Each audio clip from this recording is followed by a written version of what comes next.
break. Mom, you're with us. Oh, thank you very much. I wouldn't want to make the team uneven. Well, now, if you'll excuse me, I have a flock of game hens to stop. Freddie, can I talk to you for a minute in the kitchen? Certainly, though I must warn you that I'm loath to stick my hand inside what was once a living creature. Mrs. Cleaver, as always, your kitchen is as sparkling as your personality. Oh, thank you, Freddie. But now, if you can stop spreading the manure for a moment, we can talk about your 16th birthday. Oh, Mrs. Cleaver, you really shouldn't trouble yourself buying me an expensive gift. But if you simply have to, you'll find this list of sizes and preferred colors might eliminate some of the guesswork. Well, actually, I was wondering what you had planned for the day. Well, there was some talk of a party, but that stopped when my father failed to approve the budget. Oh. Well, you gotta look at it from his point of view. He paid top dollar for that new motorcycle of his, and until it's paid off, we're all gonna have to tighten our belts an extra notch. Well, I don't think an important day in a young man's life should go unnoticed. Would you mind if we gave a little party for you here? For free? Absolutely. Forgive me if my voice quivers slightly. It's just that nobody's ever done anything this nice for me before, without an ulterior motive. You don't have to gush. It's my pleasure. You've been a very good friend to Kip, and you know you can be a very nice boy when you want to. I don't care what anybody says. That Wally's a dirty player. That's not true. Your brother plays hard but fair. Oh, Mom, you always take his side. What did you do to your leg? Honey, let me see it. What did Uncle Wally cream Dad? Kip, you don't realize how lucky you are, clutched tightly to the bosom of your family. You want to stay for dinner again? No, you petty naysayer. That woman in there, that angelic cookie cutter, is throwing me a birthday party. Your father failed to approve the budget, huh? Kip, you know how good you got it. 3 generations sharing each other's lives, hopes, and dreams. And me, I've never even seen my father naked. Oh, come on, Freddie. You know, you're always putting my family on a pedestal, but really, we're not that much different than most families. Oh, yeah? You got a father and a grandmother who are devoted to you. And me. Well, you know about my father. And if I ran into my grandfather on the street, I wouldn't even recognize him. Oh, come on. Kip, I never met the man. See ya.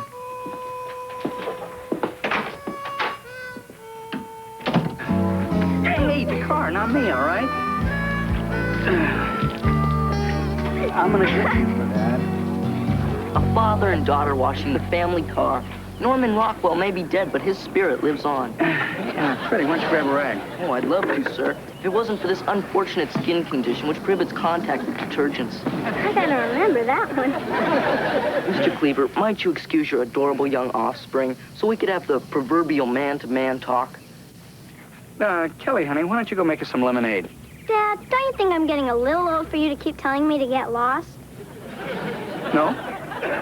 Okay, but don't lend him any money. He still owes Oliver $10 for chugging a whole can of soda without burping. Come on, quit it, will you? So what's on your mind, Freddie? Well, Mr. Cleaver, I was hoping you could furnish me with some information as to why my grandfather and father haven't spoken since Pete Best was a member of the Beatles. Have you asked your father about this? Once, during our family vacation to the Grand Canyon. Boy, I was lucky to find my way back home. Freddie, you know, you and I are both crazy about your dad. Which isn't to say that he doesn't have his little quirks. I mean, he can be difficult to get along with, stubborn, insensitive. Cheap, insulting, petty. Cocky, annoying. Well, we could go on like this for hours. The point is that your grandfather was never able to overlook these little flaws and accept your dad for the person he really is. Did I say petty? Yeah, you did. Your dad tried, but he could never be the person his father wanted him to be. Then after a while, the only way he could get any attention from him was by acting like a real creep. I guess by now it's become second nature. So, why are you suddenly so interested in all this? Well, your lovely mother has offered to throw me a birthday party. Well, my grandfather must be getting on in years. What do you think would happen if I invited the old geezer? Well, I think what you're trying to do is very noble, Freddie, but I'm not sure it's such a good idea to stir up the muck at the bottom of the pond. A snappy analogy, Mr. Cleaver. It's just that if I could somehow facilitate a coming to terms between George and Edward Haskell, there'd be a greater chance that me and my father would avoid a similar fate.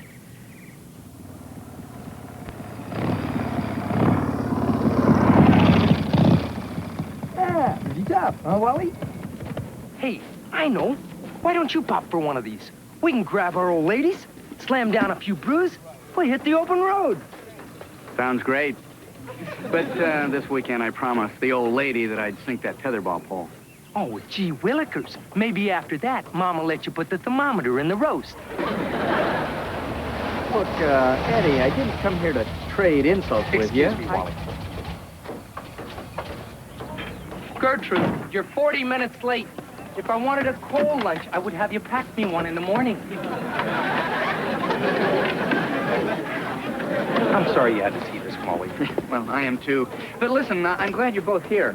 As you know, this Friday is Freddie's, your son's birthday party. And, well, Gertrude, how long did you cook this? Exactly the way you like it. 30 seconds on each side, just enough to kill the bacteria. How long? Well, the nurse called from bomber school, and it might have stayed on the barbecue a few extra seconds. Gertrude, what was it you swore to do on our wedding day in front of everyone we know? Promise to take care of you in sickness and in health. That's right. Now, you heard her, didn't you, Wally? well, I really couldn't say. I couldn't hear anything with Gert's parents crying so loud. Well, you're just gonna have to live with the shame of your broken vows. Listen, Eddie, Freddie is getting to be a young man now, and young men tend to question why things are the way they are. And I think It's you owe him... cold. Ice cold. Don't I get enough of this in our bedroom? Eddie, you listen to Wally, or this Saturday you're going to the hot tub club alone. Again. Forgive me, Wallace. Here you are, my best friend, and I'm treating you like my wife. Go on, I'm listening, pal. Well, anyway, my mother was thinking of having a party for Freddie, and we all thought it might be a good idea if we invited your father. You call yourself my friend? Lumpy Rutherford's more of a friend than you'll ever be, and he's an idiot. Look, maybe you have the right to feel the way you do, but you can't force Freddie to feel the same way. Button-it, Gert, this has nothing to do with you. Freddie's my son, too. No, your son's in military school. This one's mine. Eddie, think about it. How are you going to look better to your son? By being a villain and keeping him from meeting his only grandfather? Or by giving him the opportunity to meet the man himself and make his own choices? Oh, choices? You want to talk about choices? What kind of choices did he give me when he took Danny Polino to the World Series instead of me? What kind of choice did I get when I got a lifetime of indifference? And the one time I really needed him, he washed his hands of me. There's no way he's coming to that party. All right, fine. Be a stubborn, bull-headed fool. Don't let him come to the party. And maybe if you're lucky, Freddie will never speak to you again. Then the two of you can wind up just like you and your father. I hate it when you're right.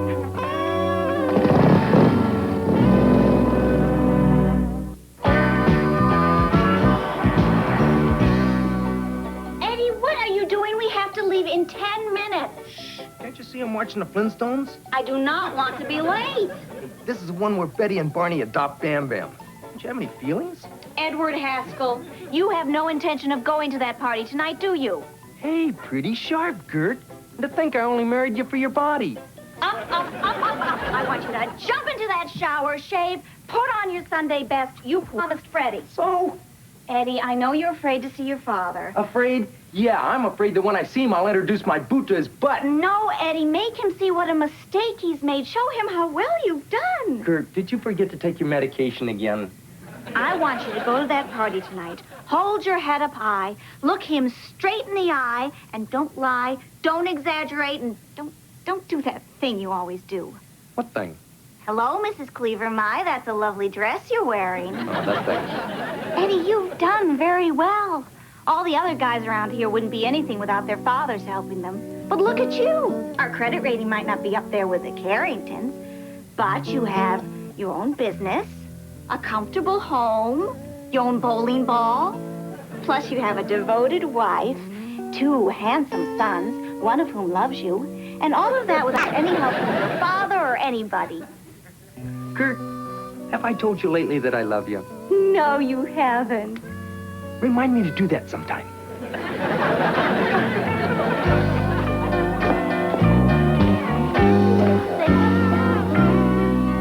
Oliver.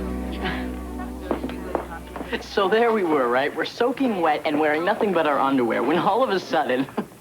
You tell him, Freddie, this is great. What? Tell him about the girls' volleyball team. What volleyball team? Excuse us, will you?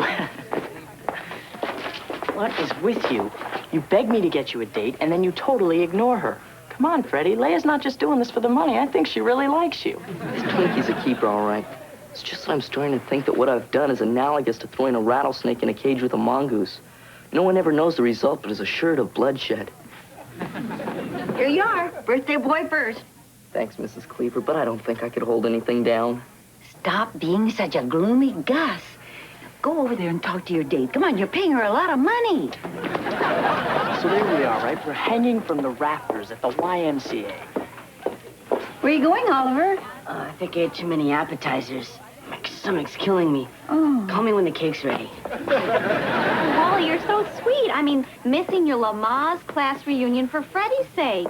Well, actually, it wasn't my idea. Mary Ellen thought somebody should be here who knows CPR.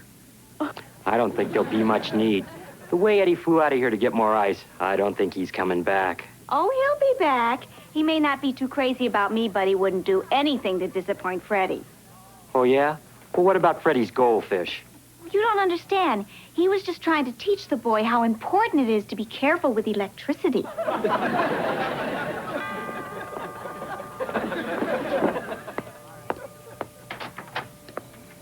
George Haskell, come in. June Cleaver. Oh, you look wonderful. You haven't changed a bit. Oh. Boys, come here. Hi, Mr. Haskell. Well, How are you? it's good to see you again. I see your name in the papers. I always knew you'd do well. Well, thank you very much. You remember my brother, don't you? Sure. How could anyone forget the gopher? That's Beaver. Sorry. I'm not very good with stupid names. Come on. I think there's somebody here you'd like to meet. Come on.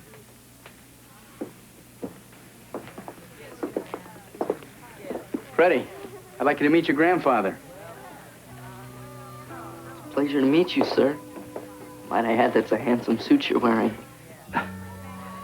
Thank you.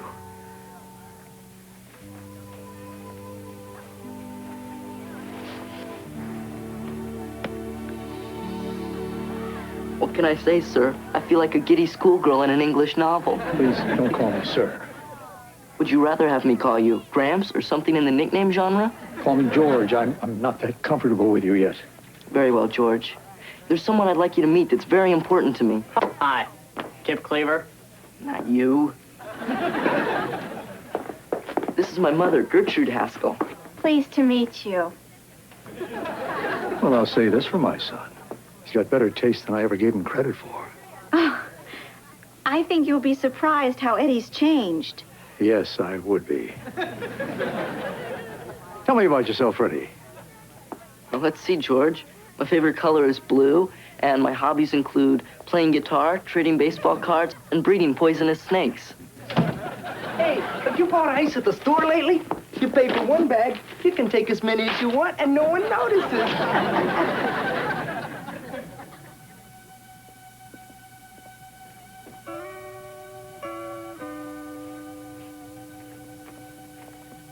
Edward.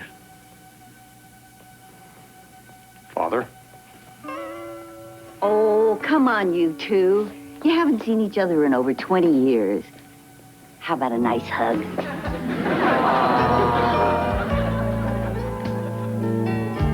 Now, wasn't that nice? Come on, let's all go and have some fun, Joe.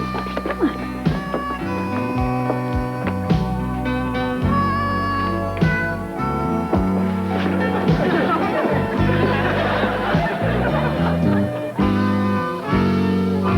Everybody seems to be getting along fine. Give him time. Championship bouts often go 15 rounds. National Merit Society. That's wonderful, Freddie. Bunch of snobs. And what about sports? Are you on any teams? He's captain of the cross-country team. No kidding. I was a miler in my day. Really? Yeah. But your father here, well, he got his varsity letter all right, but only because he was a manager. He was never good at team sports. He was always too selfish. Oh, hey, I just about forgot to give you your present. Son, 900 cubic centimeters of birthday wishes. The motorcycle? For me? But I That's a thought... very generous gift. Yeah, that's the way I am with my boys. I just can't do enough for Freddie and what's his name. And why not? My business is going through the roof. Eddie, remember what we talked about? Love Pumpkin. Why don't you go help Mrs. Cleaver in the kitchen? It's hard to believe that you're doing so well in the construction business. When you were a kid, you couldn't remember to put away a tool. You still harping about that? On his workbench, he painted an outline to show where every tool hung. Once I forgot to put a Phillips screwdriver back. He acted like I lost Grandma's ashes again. And what's so terrible about order, discipline, and responsibility? They're boring. Boring. Yeah, Everything's been boring to you all your life. That's your... Leah? That's her? You overpaid.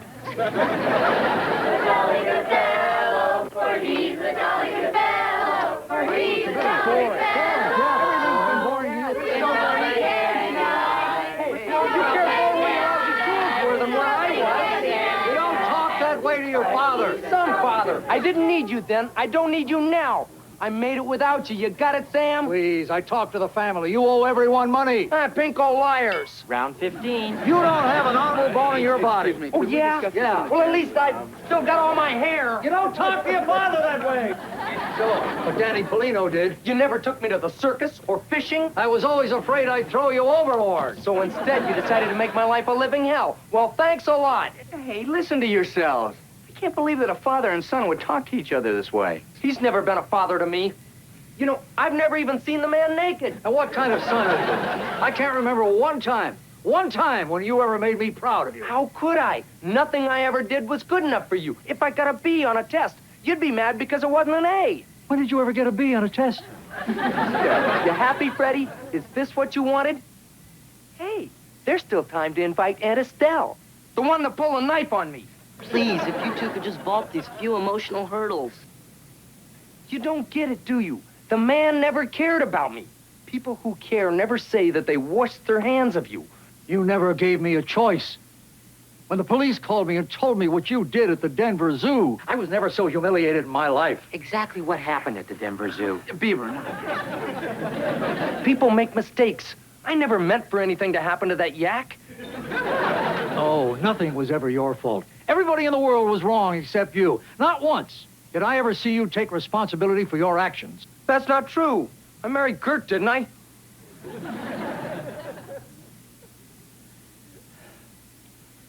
I don't know what took me so long to wash my hands of you.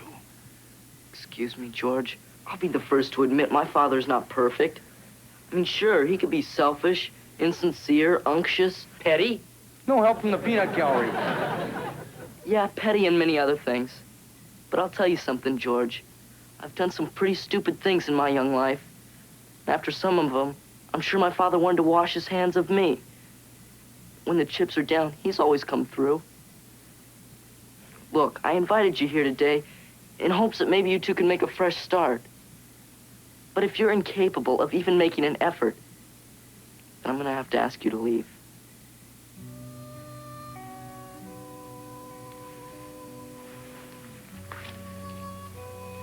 Here you go. It's a pen and pencil set. Maybe you can use it to write to me sometime.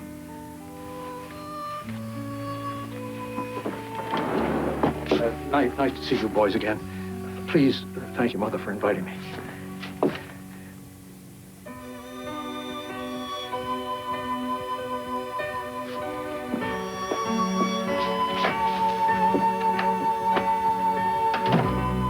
Guess I was pretty naive. Well, your heart was in the right place. Come on, Beav. Let's go get some punch. Oh, wait a minute. Exactly what happened at the Denver Zoo? You come on.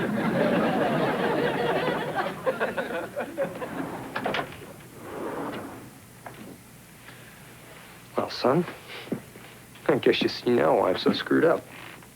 Yeah, well, I never dreamed it'd turn out like this. Freddie, I've watched every episode of The Twilight Zone, and one thing that I learned is that you can't change history. They tried it lots of times. Guess you can't change people either. Listen, if it means anything to you, I don't think you and I could ever turn out like me and Yeah, that guy that gave you that cheap pen and pencil set. I love you too much for that. And your most generous gift of the motorcycle. You did intend for me to keep it, right? I mean, you weren't just trying to impress your father, were you? What do you think?